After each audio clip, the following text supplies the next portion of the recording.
Olá, meus prezados irmãos, a graça e a paz do Senhor Jesus. Estamos chegando na aula de número 3 e hoje nós estaremos falando da seleção de áreas, alvo e distribuição de recursos. Isto dentro, claro, da plantação de igrejas num contexto missionário.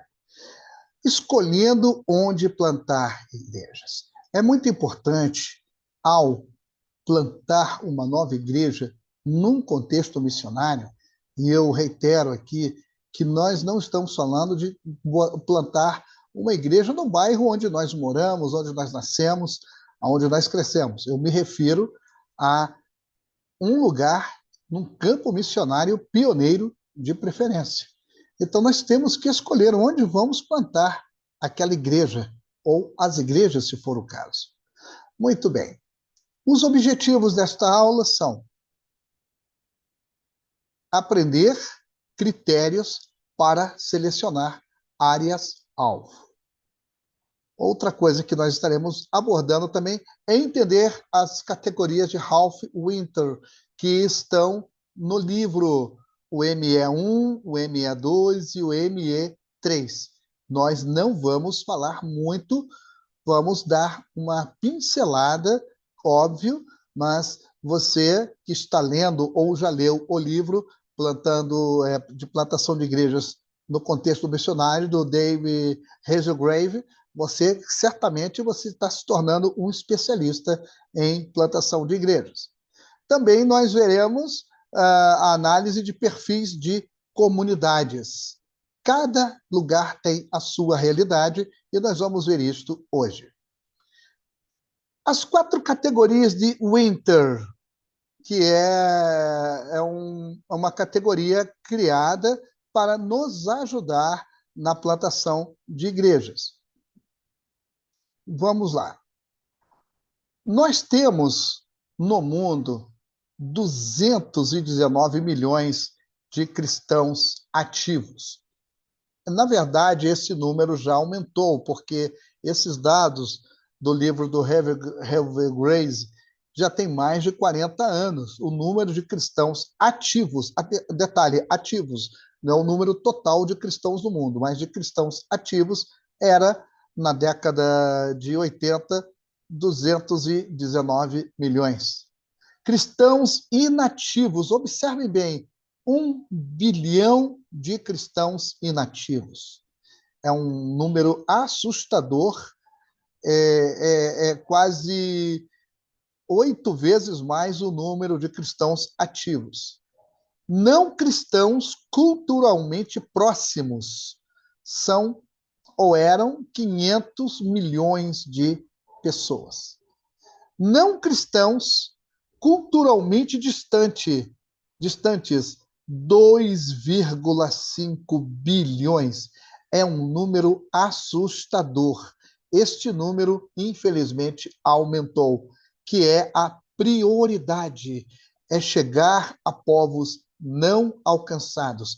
E este deve ser, meus queridos irmãos, alunos do Centec, esta deve ser a nossa prioridade. Não cristãos culturalmente distantes, essas pessoas têm que ser alcançadas.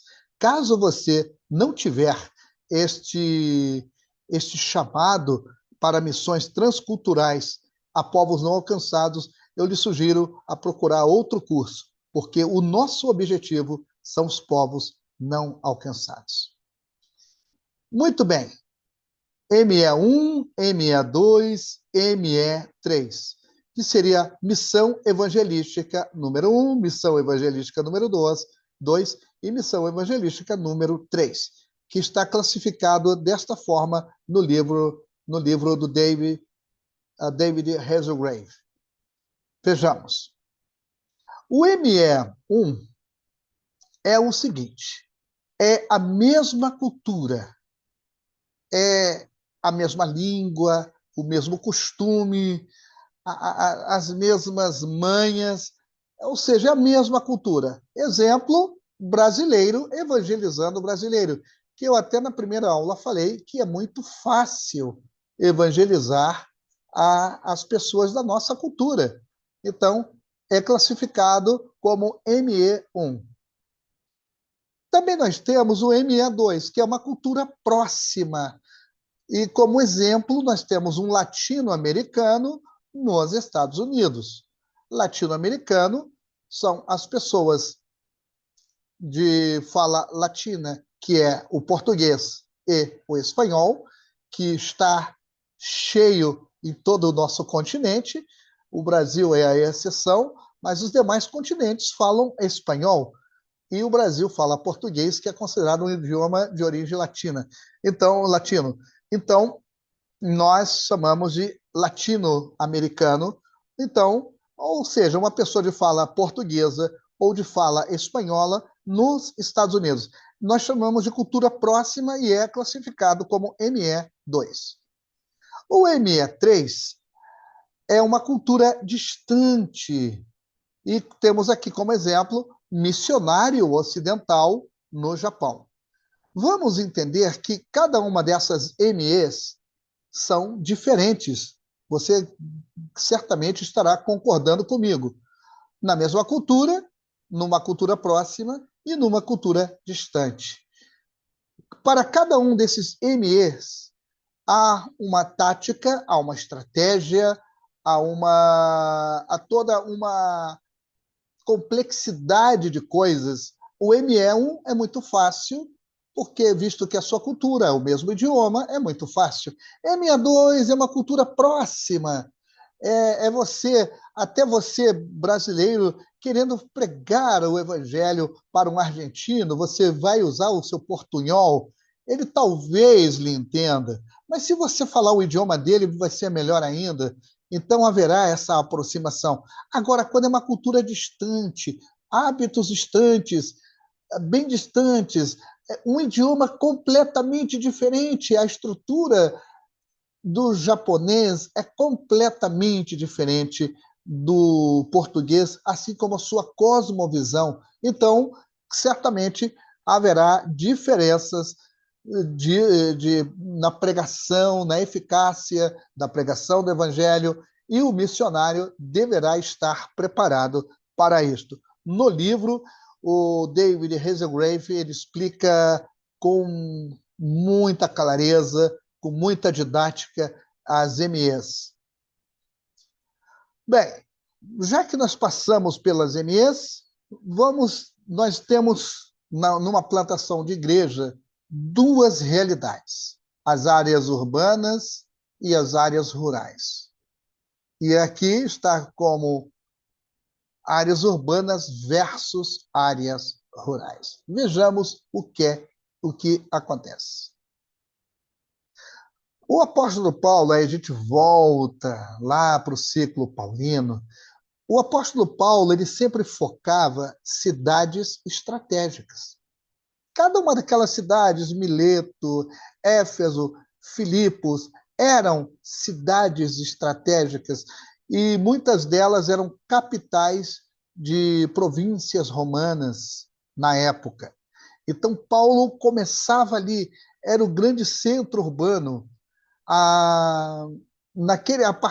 porque a partir do centro urbano era possível chegar aos recônditos mais remotos daquela província onde Paulo estava. Então, isto fazia parte da estratégia de Paulo. Ele focava cidades estratégicas. As cidades, elas são centros de influência, comércio e cultura. Vamos fazer aqui uma rápida comparação. Nós estamos falando de uma das grandes cidades do Brasil, o Rio de Janeiro. Assim como temos São Paulo, temos Belo Horizonte, temos Salvador, temos Porto Alegre, temos Natal, temos João Pessoa. As capitais são sempre centros de influência, de comércio e de cultura. Então, nós não vamos fazer mais isto, visto que as igrejas já estão implantadas na nossa cidade, nas nossas capitais, que são centros de influência, de comércio e de cultura. Porém, nós temos a quilômetros daqui, a 100, 120 quilômetros daqui, outras cidades que não são tão influentes, não são tão fortes no comércio e a cultura é bastante limitada. Vejamos o que acontece. Nós temos as cidades, mas também temos aldeias e tribos que precisam ser alcançadas. A gente vê cidades do interior aqui no estado do Rio que elas têm uma excelente infraestrutura, porém, nós temos que chegar lá no último, que são as aldeias e tribos, que também precisam ser alcançadas. Segundo a estratégia de Paulo, ele começava na grande cidade, passava para a cidade menor, até chegar àquele grupo menor, menos conhecido, menos influente, mas até ali o evangelho chegava. Por quê? Ele começava primeiro nos grandes centros de influência comerciais, culturais e etc. O perfil global da comunidade é o alvo. Nós temos que entender isto. O que é o perfil global da comunidade? É onde você está, você tem que ter uma visão clara da realidade daquela cidade. Se aquela cidade tem uma economia forte ou não, se aquela cidade tem problemas sociais grandes ou menores ou pequenos, quantos habitantes tem, quantas pessoas praticam uma religião que não é a sua, quantas pessoas trabalham, enfim, você tem que ter uma visão global, nós chamamos de perfil global da comunidade, porque você tendo este perfil será o seu alvo a ser alcançado. Então vejamos, aqui nós temos aqui uma coisa muito interessante, que é. Opa, peguei aqui errado o negócio aqui. Deixa eu ver aqui direito. Vou ver se eu consigo fazer aqui uma.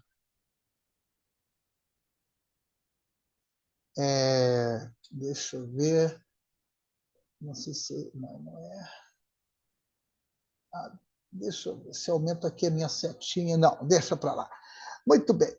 Opa, vamos voltar aqui. Muito bem. Aqui nós temos o fluxo cidade, aldeia, tribo. Assim é classificado no livro do David Hasselgrave. Nós temos aqui, em primeiro lugar, a sociedade urbana. A sociedade urbana, então vamos tomar como exemplo a cidade de Belo Horizonte, capital do estado de Minas Gerais. É uma sociedade urbana muito grande, uma cidade com mais de 2 milhões de habitantes, enfim. Está aí, uma grande cidade. Esta cidade, ela tem um fluxo constante com a sociedade camponesa, que são as cidades periféricas e as cidades do interior. Então, aí vamos colocar a cidade de 15 mil habitantes, de 5 mil habitantes, etc. Cidades menores. Então, uma igreja estando plantada aqui, ela facilmente chega nessa sociedade camponesa. Ela é plantada aqui, mas observe que entre a sociedade urbana e a sociedade primitiva, digamos que lá em Minas Gerais haja uma aldeia indígena. Talvez a igreja que está aqui, devido às barreiras sociais, inclusive físicas, esta igreja não consiga chegar eficazmente na sociedade primitiva. Mas entre as duas sociedades, a urbana e a primitiva, nós temos a sociedade camponesa. Sendo que o fluxo entre a sociedade camponesa e a sociedade urbana são frequentes, mas entre a sociedade urbana e a sociedade primitiva não tanto. Mas observe que entre a sociedade camponesa e a sociedade primitiva há uma aproximação, há um fluxo de pessoas que talvez esporadicamente elas cheguem aqui na aldeia, na sociedade primitiva, coisa que lá a grande cidade de Belo Horizonte não consiga fazer com tanta facilidade, mas essa sociedade camponesa sim pode.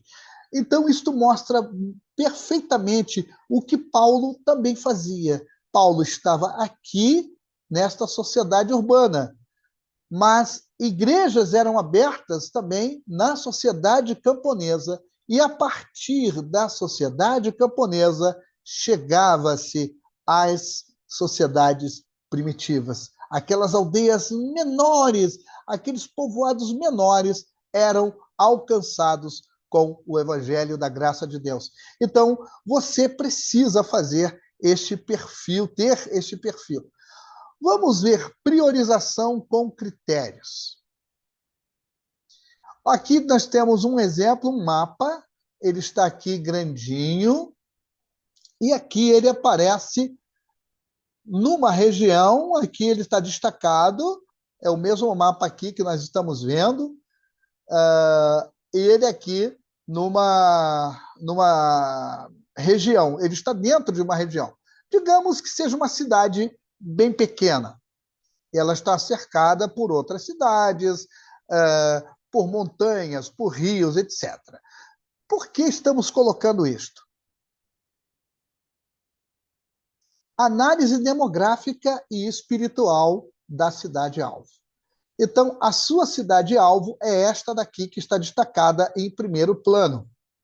Então, você tem que conhecer quantas pessoas tem, e também conhecer, analisar a realidade espiritual daquele lugar, que é o seu alvo. É ali que Deus falou contigo que uma igreja nova será implantada. Então você tem que ter esta análise, tem que fazer esta análise, você tem que estudar, procurar saber a história do lugar, por que tem certos hábitos, por que acontecem certas coisas. Isso nós chamamos de análise demográfica e espiritual da comunidade. Mas a coisa não fica só aí.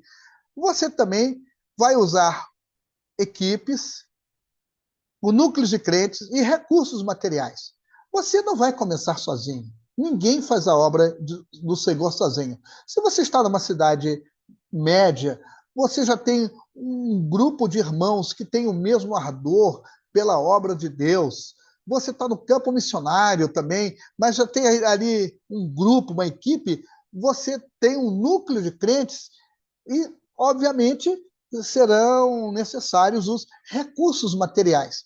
Então, você tem que ver essas duas coisas para plantar uma igreja, uma nova igreja. Eu não estou falando num bairro que tem 20 mil igrejas. Eu estou falando em um lugar onde não há igreja do Senhor Jesus Cristo. Então, análise demográfica e espiritual da comunidade, saber quais são as necessidades espirituais. Tem pessoas que vivem sob depressão.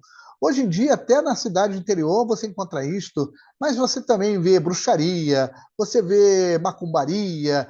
Aí você precisa fazer um levantamento disso, inclusive para orar e pedir ao Senhor a estratégia certa. E também o uso de equipes e núcleos de crentes e recursos materiais. Então, são as dicas que o David Hazelgrave está nos dando para a plantação de uma nova igreja em um contexto missionário.